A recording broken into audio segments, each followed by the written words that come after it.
Hey guys, what is up? Mikey Laker Talk. Let's talk Lakers basketball. All right, so let's get right to it. So Lakers fall to the Clippers 102 to 112 in the season opener. You know, it sucks, but it happens. Lakers are on 1. We play the Utah Jazz on Friday. Hope we make it up then.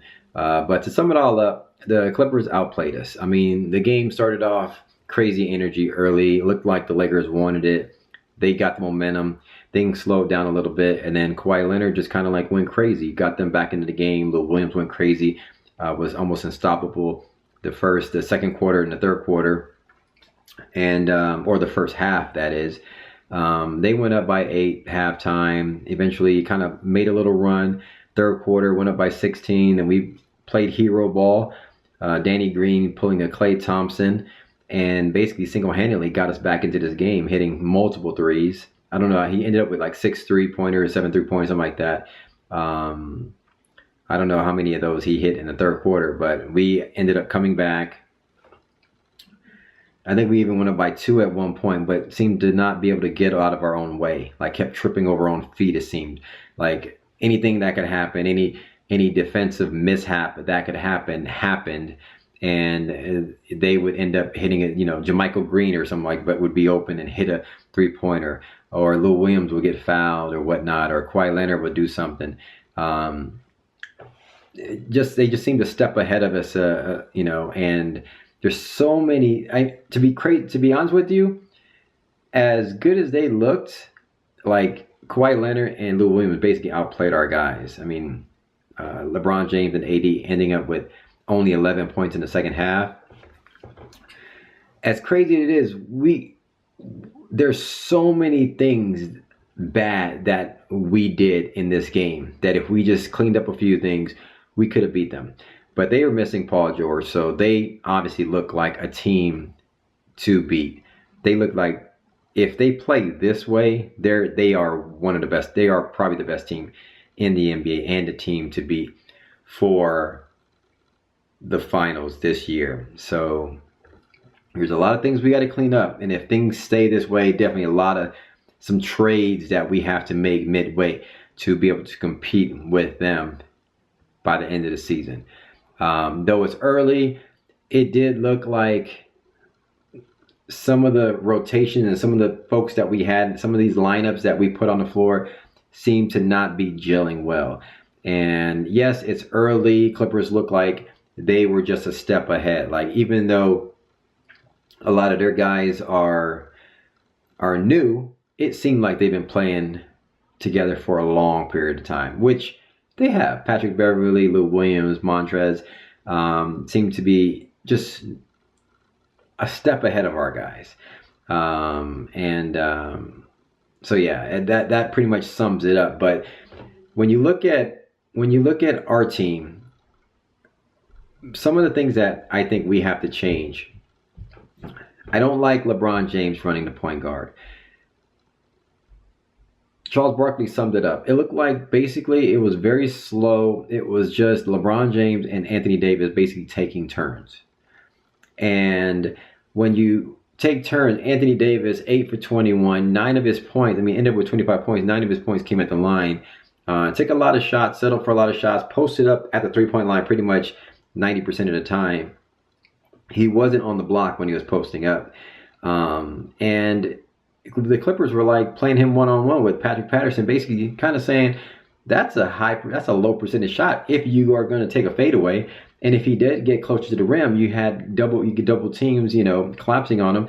And they had scrappy guys where they knew how to draw fouls and whatnot and things like that. So it was basically a game where, and then when you had early on, or even like until the third quarter, you had Anthony Davis really missing so many guys that can spread the floor. He missed Troy Daniels on several occasions.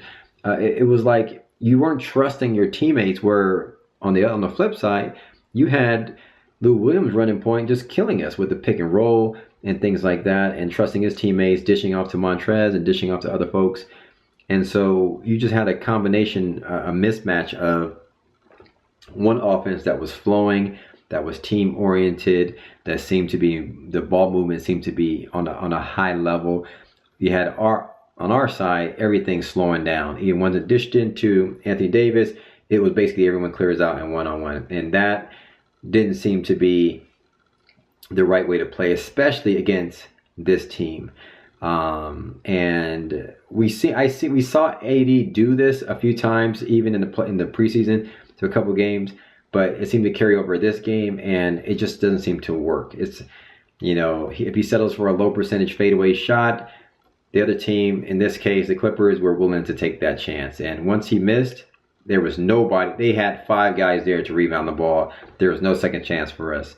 So you had that clunkiness. And then you had LeBron James at the point, which I think was also clunky. It just doesn't work. Now, if LeBron James is going to want to run the point and you're going to have somebody like somebody playing one-on-one, either you got to go for 45 points and 48 points, something like that, and try to dominate. Because if you just dish the ball off over here to AD and everything is slowed down, it's a low percentage offensive game in my opinion. When he drove to the basket, yes, there are times where good things happen, but he has to be playing faster, in my opinion, to that. So, in my opinion, I don't like this LeBron James running point guard experiment. I don't know if we missed Rondo, if we missed Caruso. Quinn Cook didn't look like he was capable of running the point. Avery Bradley obviously can. Troy Daniels tried to run it at one point. They tried to take the ball out of LeBron James' hand, but then he had a turnover, and then LeBron James got the ball back and ran the point. But there were times when LeBron James would run the point, and he wouldn't even call for the pick. And there's no pick and roll or anything like that. And he gets his guy one-on-one, he backs up, and he tries to do something, and they're crafty, and they know how to draw fouls, and it was just very clunky.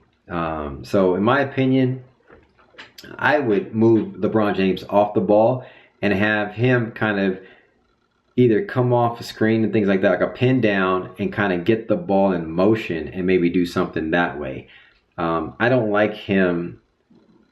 He plays slow regardless. He doesn't play super fast, but I definitely don't like him holding the ball and just being kind of like taking his own self really out of the offense. So that seemed to be something that we need to fix. I mean, I would have to watch the film to really understand how we could be effective offensively, but obviously he's way more effective when he's attacking and things like that. And we have moments in this game where that was the case, but overall, for 85% of the game, it was very slowed down, clunky, one-on-one. Him and AD taking turns, him maybe settling for bad shots, him turning the ball over at the worst time possible, like trying to hit Dwight Howard on a cut in traffic. It was just at a time when we were down maybe 2 or 3, and it was like crunch time, and it's like we couldn't have that turnover at that particular time. Another time where he would go one-on-one, or it was a very slow pace, he slowed the ball down. Eventually backed his man down, tried to make a cut, went to the hole. They collapsed on him, and then he dishes out to a tough shot over here by KCP, who obviously clanked it, who I don't think scored a bucket this game. Yeah, KCP was 27 minutes, no points. Actually played great defense on Kawhi Leonard in the first half, but Kawhi Leonard was just unstoppable. So I don't know. I could just go on and on and on and on and on about how bad our offense looked. I mean, I don't know what else to say other than the fact that if we were going to win this game against a team who I consider to be, without Paul George, probably the team to beat for the Western Conference Finals, and for the finals, to get to the finals, you needed LeBron James to pull 45 points, Anthony Davis to go for 35 or something like that, 37. Just playing this clunky one-on-one, slow, predictable offense wasn't going to work, and did not work this game. And like I said, yes, Danny Green looked amazing, came in and did a Klay Thompson, but other than that, it was very clunky. It looked like a lot of guys were out of position, not knowing where to be and things like that. And so a lot to fix a lot to fix, especially when we're going up against top tier teams. So to be continued. It's only game one. Let's go back to the drawing board, watch the film, and focus on what some of the things we got to change. LeBron James historically is good at that. Is good at looking at film, adjusting to things, and coming out and playing a little different. So I expect a different game come Friday against Utah Jazz. Anyway, hit me up in the comments below. There's probably some things I left off, things that I wanted to touch on, but I think I covered the gist of this game. Hit me up in the comments below. Let me know your thoughts on this game. I don't know if there's just one person that you can pinpoint, but I put a lot of this on LeBron. I was pretty disappointed in terms of some of the turnovers late and at the inopportune times, in my opinion.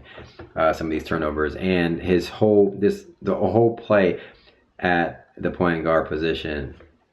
I mean, 7 for 19. That's like, I don't know, last time LeBron James shot that poorly. 18 points, 1 for 5 from 3. I don't know. 8 assists? What did he have? Rebounds? I mean, he almost had a triple-double, I guess. 9. I mean, but anyway, that's just my thoughts. Hit me up in the comments below. Let me know your thoughts. Thanks for commenting, liking, subscribing. Until next game, guys, I'll holla at you. Peace.